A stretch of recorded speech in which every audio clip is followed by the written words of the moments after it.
പണ്ഡിതന്മാരെന്നറിയപ്പെടുന്ന തലേക്കെട്ടുകൾ കെട്ടിയ ആളുകളായിട്ടുള്ള ആളുകൾ വെള്ളവസ്ത്രവും തൂവെള്ളവസ്ത്രവും അതുപോലെ തന്നെയുള്ള തലപ്പാവുകളും ധരിച്ചിട്ടുള്ളവരാണവർ.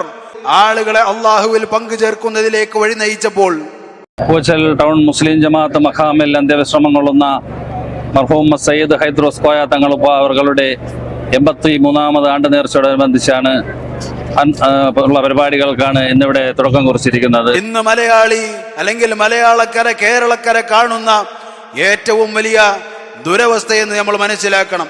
ബഹുമാനപ്പെട്ട പരിപാലന സമിതിയുടെ പ്രസിഡന്റ് ജനാബ് അബ്ദുൽ കലാം ഹാജി പതാക ഉയർത്തിയോടുകൂടി തങ്ങളുപ്പായുടെ 83ാമത് ആണ്ട് നേർച്ചയ്ക്ക് തുടക്കം കുറിച്ചിരിക്കുകയാണ്.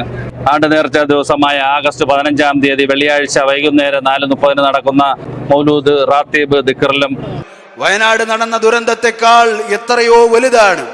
നമ്മൾക്കൊക്കെ വളരെ വലിയ ഒരു ദുരന്തമായി നമ്മളത് കാണുന്നുണ്ടെങ്കിൽ അതിനേക്കാൾ എത്രയോ വലിയ ദുരന്തമാണ്, അപകടമാണ് മുസ്ലിം സമൂഹത്തിന്.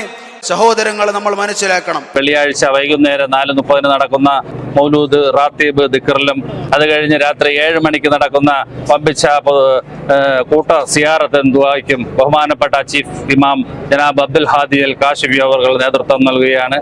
രാത്രി 9:30 നടക്കുന്ന ജ്ഞാനപുകഴ്ചി പാടലും ഔലിയാക്കളെ ബഹുമാനിക്കണമെന്ന് പറഞ്ഞുകൊണ്ട് അള്ളാഹുവിനോളം ഔലിയാക്കളെ ഉയർത്തി അള്ളാഹുവിനെ വിളിക്കേണ്ടതുപോലെ ഔലിയാക്കളെ വിളിപ്പിക്കുന്ന അവസ്ഥയിലേക്ക് ജനങ്ങളെ കൊണ്ട് ചെന്നെത്തിച്ചിട്ട് മൗലൂദ് റാത്തീബ് ദിക്റിലും എന്റെ വാക്കുകൾ കേൾക്കുന്ന ആരെങ്കിലും ഇവരെ പണ്ഡിതന്മാരെന്നോ ഇസ്ലാമിന്റെ ആളുകളെന്നോ അള്ളാഹുവിന്റെ ദീന് പറയുന്ന ആളുകളെന്നോ തെറ്റിദ്ധരിച്ചിട്ടുണ്ടെങ്കിൽ അവർ ആ മാർഗത്തിൽ നിന്നും തൗബ ചെയ്ത് മടങ്ങേണ്ടതാണ്.